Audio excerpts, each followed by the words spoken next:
Going on? Good morning, good morning. Y'all still chatting with Willie Walker. I promised everybody I'd get back to doing them more. But I came across something this morning where academics was talking to Money Man, and they was breaking down the industry and just how you see it. Because Money Man, I always say in the music business, right? One of the things that I've always been expressing, and that I don't think a lot of people understand completely, is a lot of people who screaming independent, they not real independent. And I've been saying this for years, like when you somebody like me that's really running independently, like a true independent, everything doing the source and doing the work, you start to realize a lot of the people who claiming they're independent, not really independent. So I thought it was interesting to hear Money Man break down his independence, seeing how things went about. And I think it's something to be learned, but it's also to listen. To me, he's one of the only people, because even when I listened to Nip back in the day, there were some parts of Nip where he had like industry help, not knocking him, but a true independent and still trying to be successful. And I think Money Man close, and he make a couple statements that we're gonna go over. So let's get it. I don't got no money, but I don't know how to get no money. Oh, I knew how to get money. I came in the rap game with money. You know what I'm saying? Yeah. I never needed. I didn't even need to sign it. You know what I'm saying? Yeah. I'm good.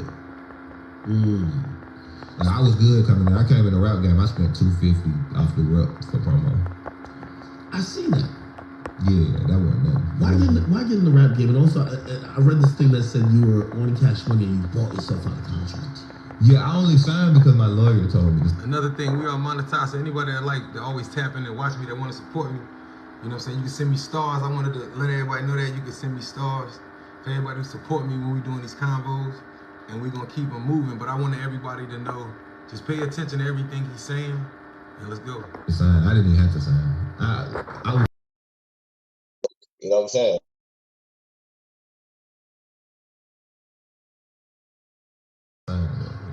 Tell me that story. And I was only signed for 6 months. So just break that story down, because again, without all of this other, like, you know, I want to call it almost expertise and, like, I think savviness that you have, like, you can fucking rap. You know what I mean? It's not like some shit that you're like just winging it. Like I think everybody who listens to your music be like, this motherfucker can flow, this motherfucker know how to rhyme.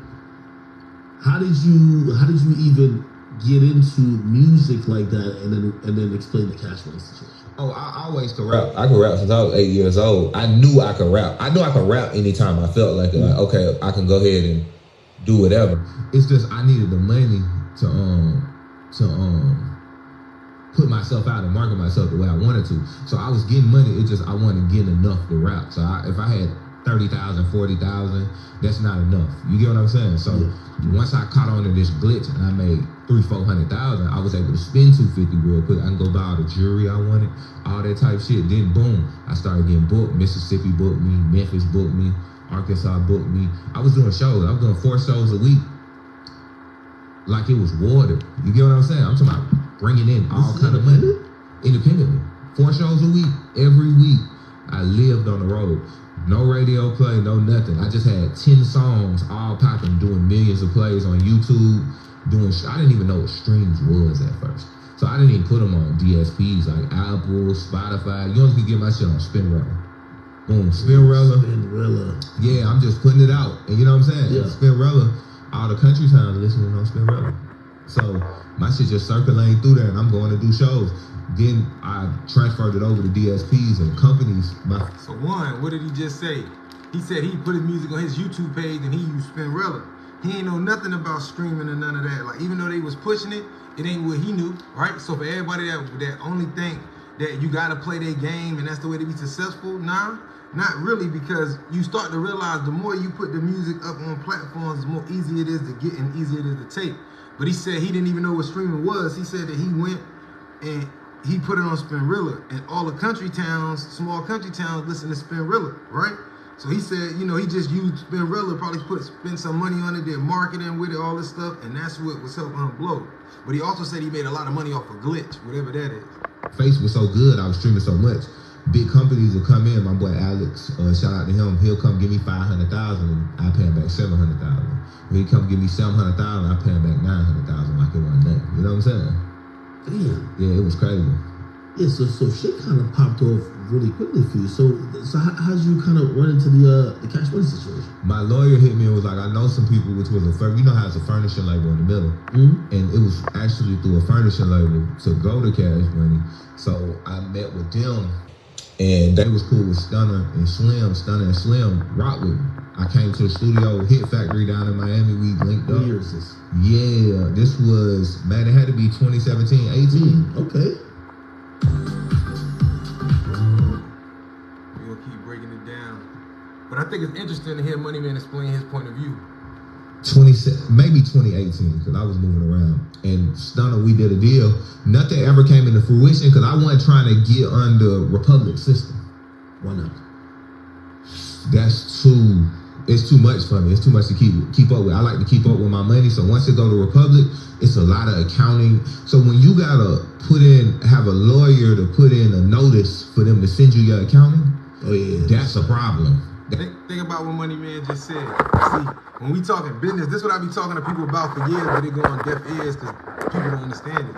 And so let's think about it. Everybody say, yo, if you get a record deal or you sign to some company, if you want to know what's going on with your money, you gotta get if you want to know what's going on with your money and you got a record deal or in bed with other companies, a lot of times you got to get an audit, or you got to get you got to have your lawyer, somebody reach out, and then they'll get somebody to send you your information. That's way too much.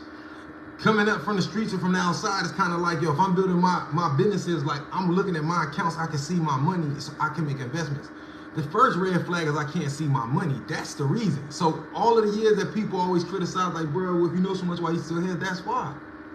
I understood that going in because there's books written by lawyers, and you got to understand that if as an artist or any business, not just artist, any business that you're going to go corporate with, you got to understand that once you get into the corporate world, you lose like 98% control and everything you need to try to figure out that you would know if you ran businesses of your own.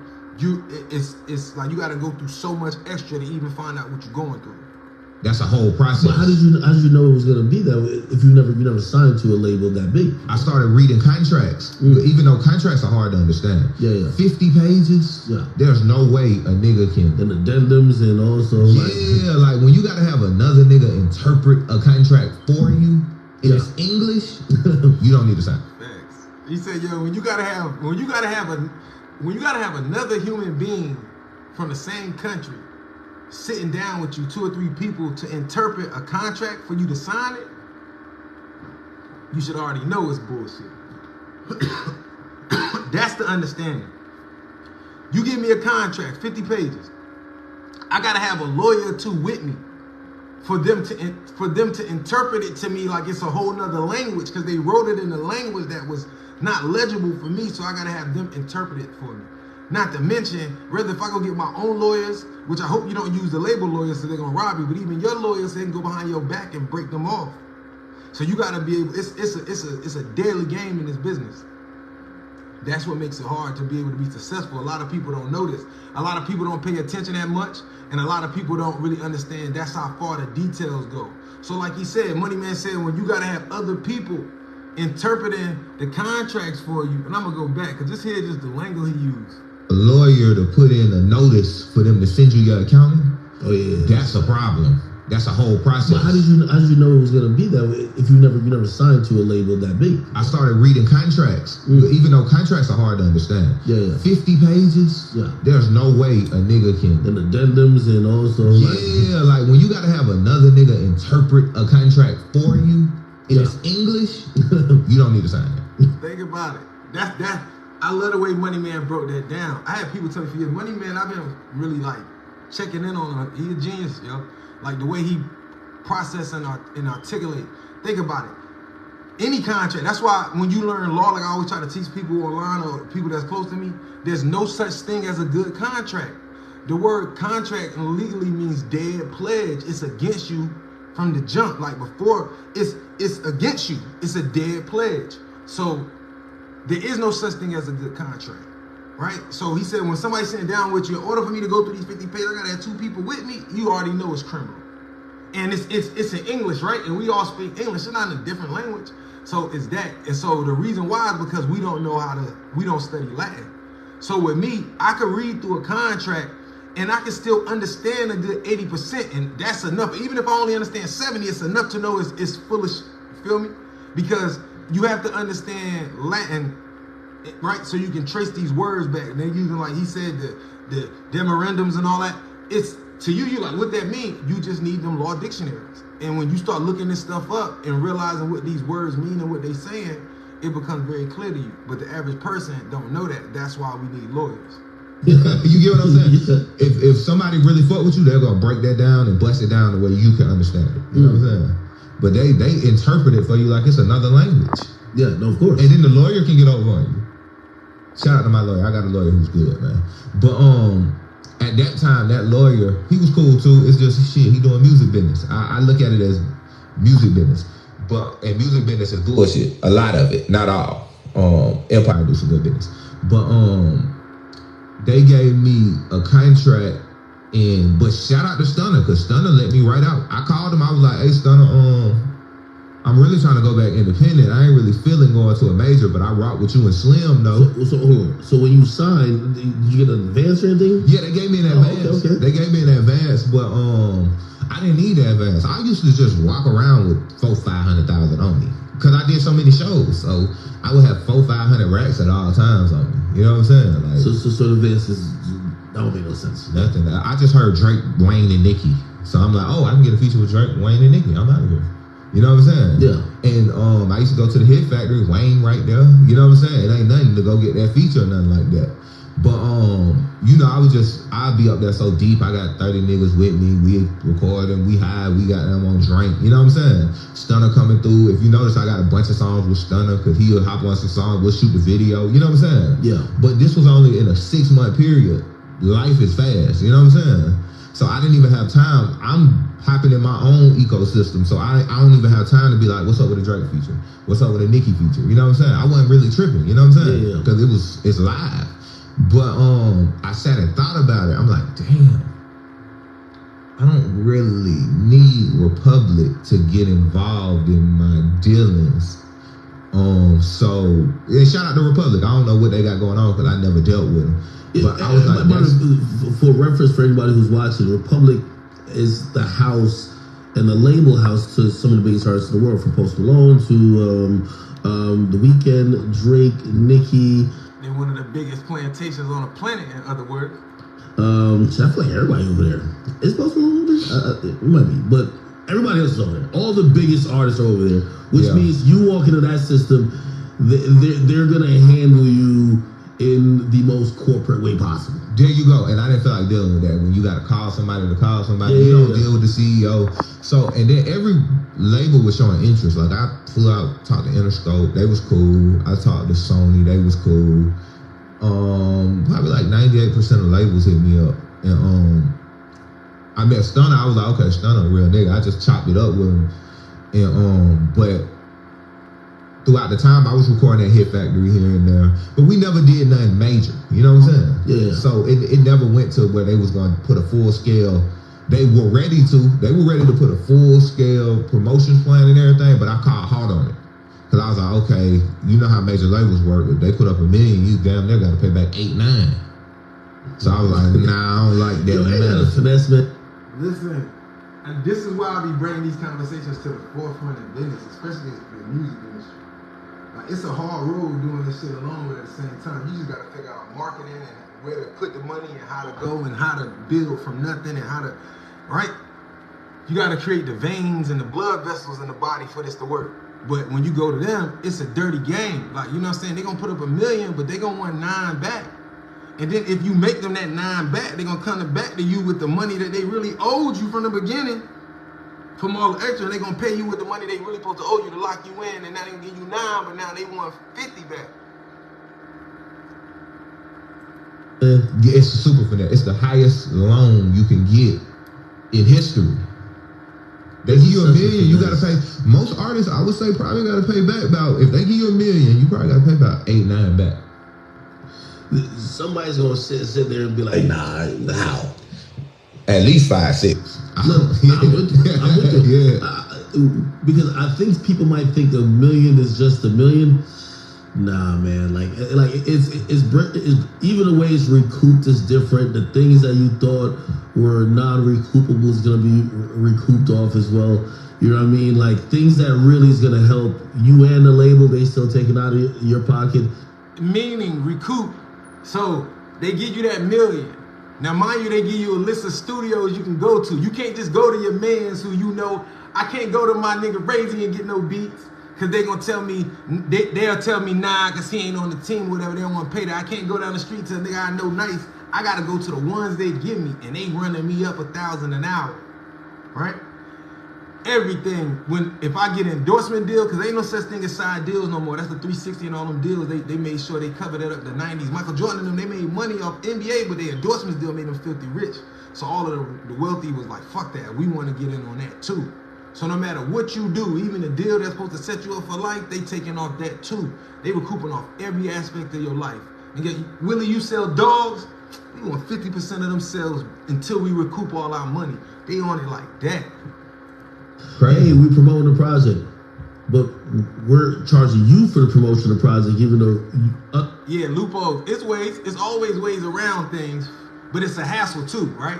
So because I agree, it is loopholes. You got good lawyers who can find loopholes, yeah, but the loophole is the rarities, or it's super expensive to find them lawyers to do that, or you want to structure your contracts from the beginning the right way, which is kind of a false illusion because it's like, well, how do you structure something the right way?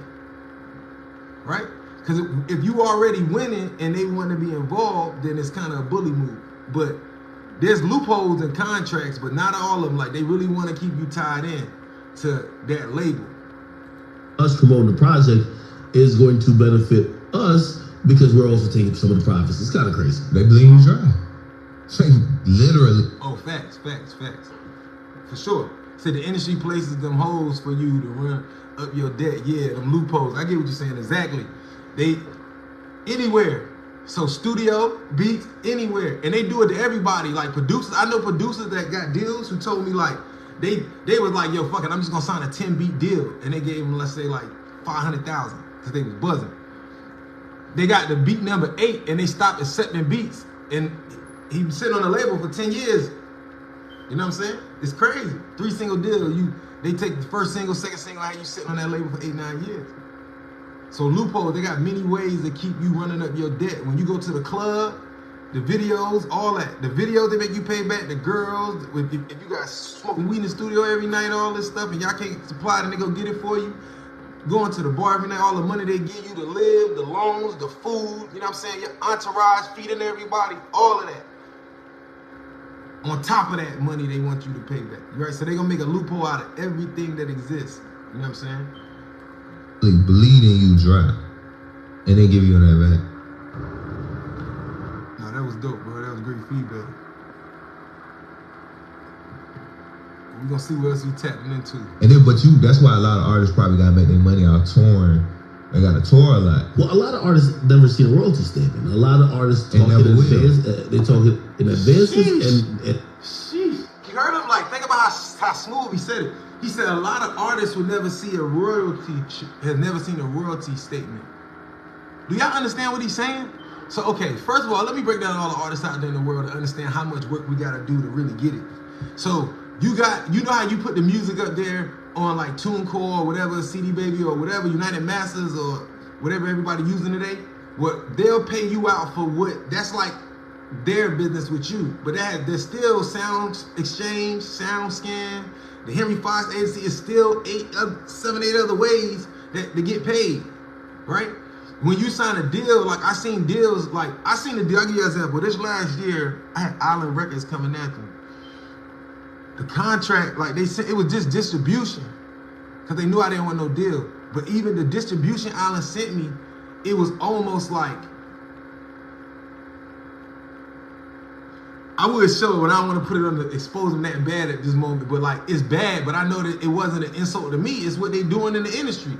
So they kept hitting me back like, come on, man, we want to fuck with you. But I'm like, yo, are y'all looking at it? Like, TuneCore, like, mind you, all of this music I got already, it's saying that they want like 85% of that. They want like 90% of this. And it's like, God damn, well, what's left? You want 95% of this, 75% of this, and it's telling you, social media, all of that, streaming, shows, it break it down. Television, they break it down in every way for you. And you start thinking like, well, damn, this is a distribution deal. I ain't supposed to be on a plantation. It ain't even, like, think about that, though. And I had to manifest all these records alone, you know what I'm saying? Like, you got to start looking at your business that way. That's why I say I look at it that way in many forms. Like, okay, if you're an artist, then we got to start looking at it as business. Say, okay, I'm an artist, so I am the writer and I do this, but I don't produce the sound. So it's like I'm still either buying beats or going 50-50 with the beat makers. We got to understand this. And so if you rap and you make beats, then that's two different companies you running technically. For real, for real. If you rap and making beats and you mixing vocals, there's three different departments, right? So the issue that I be having when you talk to me about money, I'm expecting to get paid. I need to get paid as the beat maker, the rapper, right? The engineer. That's how you should be looking at the industry. If they coming at you, if you're going to take the deal, then, hey, make sure they cash you out. And maybe if they get pub checks, that's size. And not to say, when I'm saying royalties is how you get paid. Like, if it's saying, like, Meek Mill said he signed back in the day, he said that he never seen one royalty check. So that means if they gave him $50,000 up front, he never seen another penny off of any music he made. But he got paid off of shows. But even the shows, they probably still kept them a big majority because he still had to pay back and they had to recoup. So they gave him $1 million, they needed $9 million. So that means of every show, if at the time for them 2 years, his price was getting like $40,000 a show, the label kept the majority. He made like 7, 8, some making 5, depending on how big you are. The more you keep out your chunk, but it'll be like your price be $200,000, but you still only keeping like $60,000 of that. The label keeping the rest of it, but you're not even getting nothing. So that's just your show money different from your streaming money. You know what I'm saying? And that's different from your, you know what I'm saying, your album sales. All of this is separate. But if you ain't in control of this of the business, then you wouldn't know all of this. You know what I'm saying? This is the key. And this is what made people independent. So they think that a lot of guys that's independent just want to got control problems. It ain't that. It's just, like he said, when you got to go sit down and understand contracts with lawyers, they scamming you. When you want to go check your money and you can't spend your money the way you want to or look at it, they scamming you. When it comes down to your art and stuff, you ain't in control of it and where it's going and what's happening to it, they scamming you. For sure. But the majority of what they really care about is show money. 100%. That's why that's why I think, you know, and we were talking right before the interview about why the state of the music is what it is. If you've never seen a royalty check from the music you're making, right? Yeah. If you've never seen a royalty check from the music you're making, you might just think, yo, let me just put out whatever to get popping, to go on the road, or to go do other shit. Because you're thinking about that's how you make your money. Yeah, and a lot of artists just don't understand the business. You want to understand the business that you're in. It's like selling dope. You understand. You know what you're going to get. You put your eyes on the weed, or you put your eyes on whatever you buying, and you understand it, what you sell it. You get what I'm saying? That's why a lot of people like you, because you break it down on some real nigga shit. He said, yeah. But it's real. It's like, why you think when Nick was sitting down with bro that day, they were saying that the conversation they was having was that hustlers, people that come from hustling type backgrounds, whether what you hustle, if you had to hustle anything, then you understood the customer and you could be successful in anything you do because you are treated like that. It's like, you know, it's product. If it's a lot of people out here in the street that's gonna go do whatever they do, but the people that's gonna be successful is the ones that understand quality, right? Now, it's some people that want quantity, and then some people ain't even gonna some people ain't even gonna deal with the people that just want the quantity. Some people just gonna deal with the people that want the quality. So if you that particular, people that particular like you get what I'm saying? It's the same thing. And you get into music, if you into music, but you was a hustler and you only sold the best of shit, then you gonna understand business wise. If you want to be successful, then you can only put out the best of your shit. You know what I'm saying? Or you only looking for the beat makers who got that drop. You only looking for the engineers. Like you looking at the game the same way that you was outsourcing the things you was doing. If you was the top to getting this and then chopping it up and breaking it down and doing everything to the customers, then you gonna have that same mindset in business. But it translates over, because the same way how when you was in the street you had to find your customers in music, you do too. Very complicated, which by the way, the music industry is very complicated. Like you know, and I tell people, make it simple for me. Yeah. I was just telling somebody the other day, I was like, man, I ain't got time for all this extra shit around it. Make that shit simple. Well, I understand it. Because I make people make it simple for me so I can make it simple for everybody else. If it's complicated, I feel like you're trying to finesse. Because why is it so complicated? It's with all the terms and the... Yeah, all this extra shit going on. Yeah, by the time we started doing the question, it'd be like, well, we told you about this. What it meant. Like, that shit be whispering shit. Like, it'll be under there and like writing and you know what I'm saying? So I'm guessing like a major label deal never was that appealing to you because of all the complexity. Once I got money, it wasn't that appealing. Because I was like, I'm gonna live like this anyway. And I can just, I'm blessed to be, I'm gifted to do music. It ain't like I tried to make myself do music. I'm gifted to do music. That's just what I was born with. Some people born with some talent. But not saying I'm better than nobody else, but I was born with talent in a way with words. So once I started making money, it was one point I was like, man, fuck rap. Because where I'm from, it will, because since we didn't make it, it'll be like, fuck a rapper. You know what I'm saying? Like, we grew up watching like Gucci, Future, all them, and you know. You heard the key word to what he said. He said, you know, where I come from, since we didn't make it, it's like, fuck a rapper. So when niggas get money and be able to get money to go do the shit that they wanted to do when they was younger and wanted to rap, not saying him particularly, or a lot of motherfuckers really wanted to do it, but like he said, we couldn't make it or niggas failed, so then when they got money or when niggas come up, they change the dynamic. They're like, man, fuck a rapper. You know what I'm saying? But deep down inside, niggas had failed dreams and they wanted to be that. But they realized later that you had to have money, so once they got money and got on the other ways, they taunted about it. You see how it changed the music? They on some street shit still with they rap shit. Yeah. So we was on the same thing. Not fuck them, but we was just like, fuck a rapper. That was just our mentality. Yeah, fuck trying to be a rapper. Like, yeah, because we trapping. Yeah. And then once the money came, it was cool. You know what I'm saying? Like, I can go rap now comfortably, and I can spend this money on it. You know what I'm saying?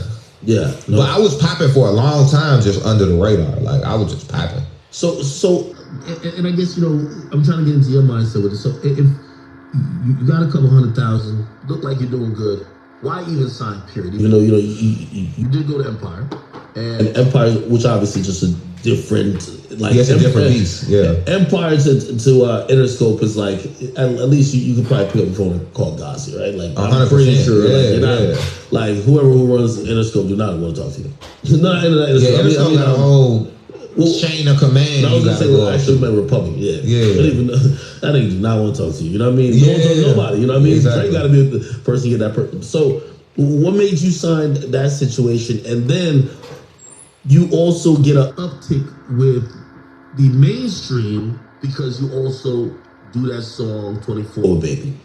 All right, so I signed because my lawyer convinced me. I'm going off, you know, they say consult will ask me, so I'm like, shit, he a lawyer, he know what he talking about. Then when I did it, I called Stunner. I was like, Stunner, man, I'm really trying to go back independent. He let me go back independent. He was like, all right, Neff, just give me back whatever. He told me to work out the details with the furnishing company anyway. So we worked that out, and then I just paid him back.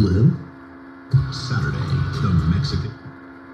You had to cash him out though. I want y'all to pay attention to business.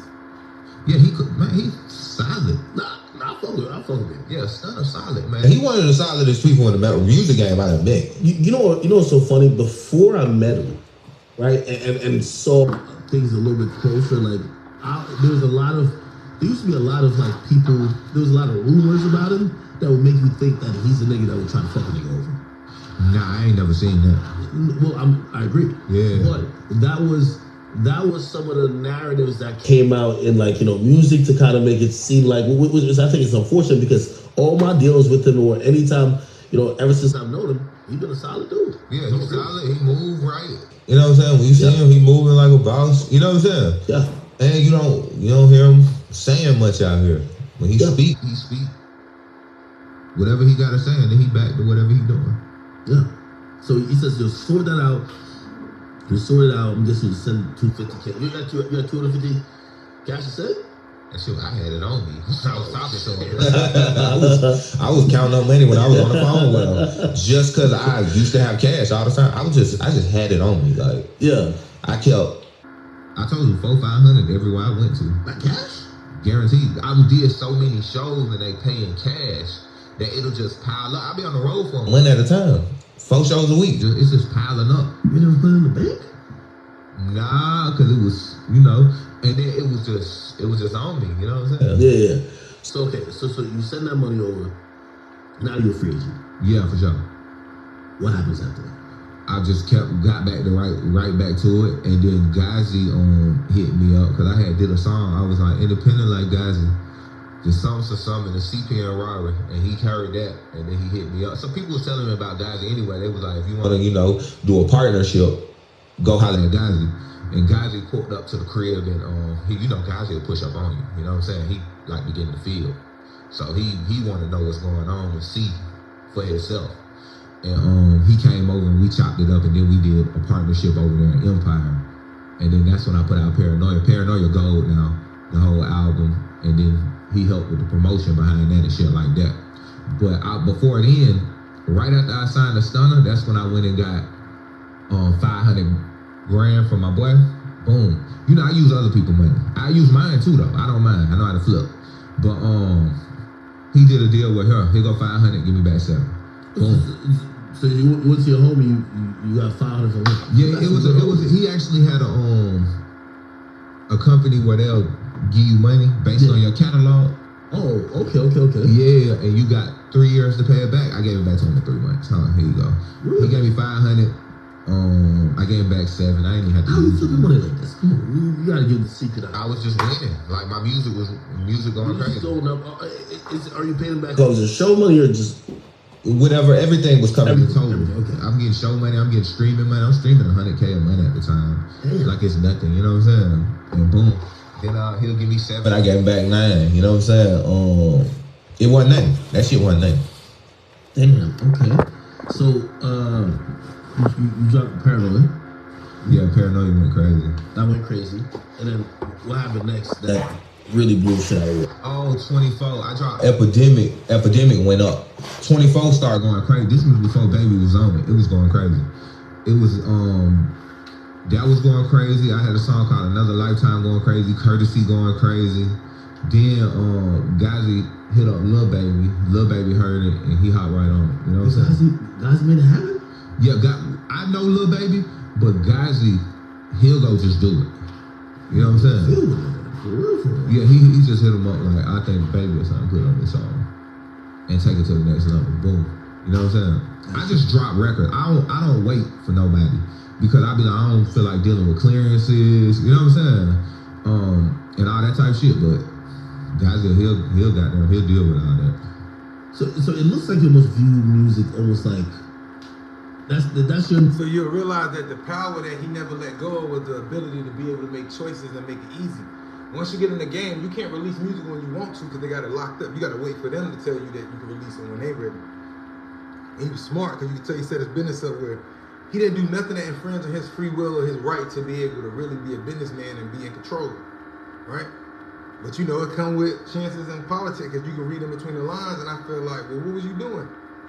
Trap, right? Like you view dropping music and making music like. That's your trap house, and that's your product you kind of putting out there, right? Yeah, for sure, 100%. Damn, so Baby gets on the song now. This shit's going crazy. Yeah, when Baby got on there, that was a cherry on top. What's happening? At least as you still do shows and you go to different places, the price is going up, right? Like it's going crazy. Price is going up, but I wasn't even doing shows. It was pre-pandemic. I was growing. I went to Hawaii and I had to grow out there. Cause I was experimenting on growing some weed. Cause I was like, damn, Hawaii got some good soil. I wonder what weed will taste like in that soil. Like, how the hell do you even get into that? You're already lit in the music lane. Who says I gotta go out of Hawaii and go check on the soil? You know what? I had some weed. That's what I'm saying. I had did a makeshift grow in my closet right before I took off in music. I had grew some bubba in my closet, and that shit came out A1. I fucked up the first batch, then the second batch came out A1. So then, I always had a passion for growing weed, you know what I'm saying? Cause I used to be trapping, so I'm like, shit, I need to become the grower of this shit. That's what's making the money. If you can do grower and the middleman, you all profit. You're gonna get rich. But music happened to take off, you know what I'm saying? So I'm like, you see his mindset? Fuck that shit. Music taking off. Somebody just paid me. My first show was $4,500. I'm like, damn, $4,500 real quick just to come see me.